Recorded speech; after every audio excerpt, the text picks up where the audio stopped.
Hi Moon Babies, how are you? It's your Mama Witch, Angela Mary. Oh, it's so good to see you. Welcome to my Witches Brew how-to. I'm so excited to break down all the ways that you can celebrate the full moon more fully. As you expand your body with lunar light, you also expand the cells of your body with your Magick brew. We shall strike a wooden match to alert our spirit guides that we're here, we're open, we're listening for the messages that are meant for us by lighting this candle for the collective. And my loves, when you subscribe to my channel, I light you your own special candle. I shall burn all the way down to the quick, praying for you, sending you special blessings.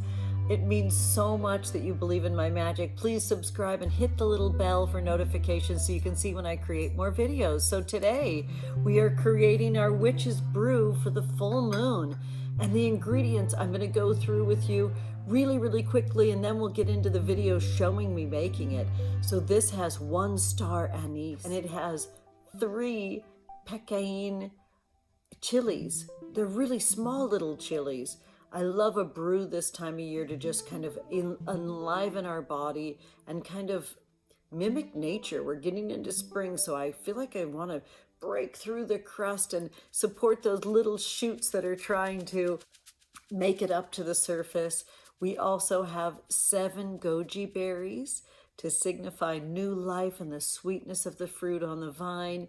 And we have 2 rounds of key limes to signify the supermoon for tonight. And we also have a handful of fresh grown Spanish lavender. So please enjoy. So good. I adore collecting fresh ingredients from my back garden. And this is Spanish lavender and it's baby shoots of spring. This is moon-infused water over the cauldron of my calphalon pot. There's the star anise, pecain chilies, Szechuan peppercorns, and raw local honey with goji berries as well. Here, those little tiny Szechuan peppercorns are very mild. You must know that. They don't pack too much of a punch, so you don't have to worry too much about those guys. And there's the goji berries and 3 pecain chilies. Here's my little lime goggles that I had on at the beginning of the video. I love these key limes. Aren't they adorable? And here comes the raw local honey. As the heat of the flame begins to warm the moon-infused water and the plant ingredients begin to communicate with each other, if I have a brew like today's brew where I actually grew some of the ingredients by hand in my own garden, I give them a real special squeeze, and then I stir in 13 anti-clockwise circles, deeply connecting with the brew, deeply connecting with what's happening in our life. I gotta throw in there, I love my spoon. It's from Orify Ink over on Instagram. I love you, McClure. And this is the local honey that we got in Julian. Our little sit and sip is my way of just putting my toe in the pool of vlogging so I can share with you what's happening right now. We're just fixing for a little bit of rain right now here in California. We've had the gorgeous, glorious winter sunsets that are so spectacular, and they're kind of moving into that dappled soft light, that wonderful crepuscule time at night after the sunset is lengthened now because we just sprang forward. And I drink this brew with such complexity because we're going through a lot right now. This Mercury retrograde really brought it all. My 13-year-old daughter had her very first migraine, and we ended up just heading over because of all the crazy stuff going on with the coronavirus. I wanted to check and make sure because she was not feeling well at school. I popped over to the urgent care to see if maybe they could test her for the flu because I wanted to make sure she was okay in that way. And I'm trying to be a responsible lady and all those things. Ever the mama witch. And the doctor made a crazy call Even though like her pupils were great, the tuning fork was great, she was just quieted, you know, she was sort of not her cheery self and not real verbal, but she didn't pass out or anything like that. The doctor thought she was maybe having a stroke. They called 911.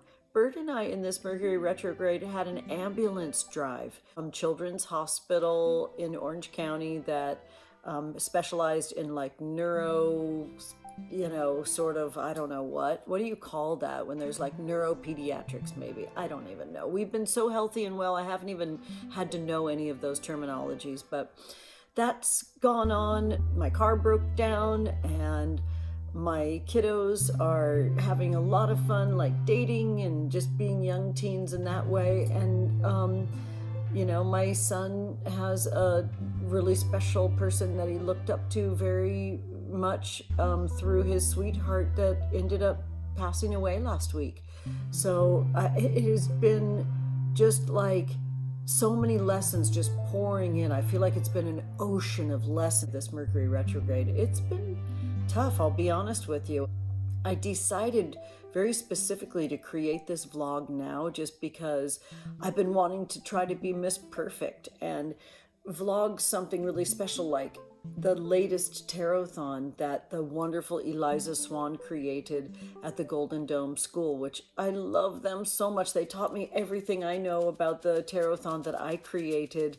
And so I was able to participate and serve their beautiful vision. It was a Tarothon for Indigenous Earth Justice, and it was up at the beautiful Open Eye Crystals on Pico in Los Angeles. And I love serving that. I really wanted to vlog that. I still have a whole bunch of footage from that. I was just so concerned about making like Madison's shop look perfect and the Golden Dome School and Eliza Swan's vision looked so great, and I got worried about it. And then so many things just kept coming at us for this Mercury retrograde season here for our, you know, the Pisces season. It's just, I felt like it was the right time now in the face of all these sort of difficulties and life tragedies to tell the truth. That for me, and I've got to take a nice aggressive sip of my Witches Brew to get through this without maybe shedding a tear. I come from a background of very dogmatic Roman Catholic upbringing. And, you know, there was sort of this idea that there was an answer for everything. And for me, I always had the answers in the music of the breeze through the trees, in the light of the moon. And that's where I kind of found my safety, is in nature. Being able to sort of be the body for the work to flow through to you and, you know, say that life and death are all commingled all the time, and going through this, raising my kids and, you know, holding each other through our grief and through our sort of respect for the cycles of life as people, you know, move in and out of our life, either through, you know, movements of their own dreams and goals or by death, has been intense this week. And we've had to just really sit down, shut up, eat a lot of beans and rice, and just, we've gone through so many avocados, all those grounding foods, to just kind of exist and take up space in our grief. So I drink this Witches Brew for all of the lost loves that have come through all of our lives in my worldwide coven here. It's a spicy brew to remind me to stay in my body and to wake up my mind and be open to new miracles that are coming through. And another big sip for our beauty of spring that's just on the tip of our tongue. Thank you so much for being here, and thank you for helping me grow my channel to my big first milestone of 1,000 subscribers. I'm just kind of rounding the corner past 1,500 subscribers, and I just monetized, which is making me feel so excited that there can be a really nice, healthy way that I can feather my nest here on my channel. I live for my Friday lives. Please pop into the comments and tell me all the kinds of videos that you'd like to see me create. I'm so here for it. It's my favorite place in the World Wide Web right now, and I just want you to know that I'm sending you all my love and magic, and please remember that magic is your birthright and everything's a spell. This is my spell.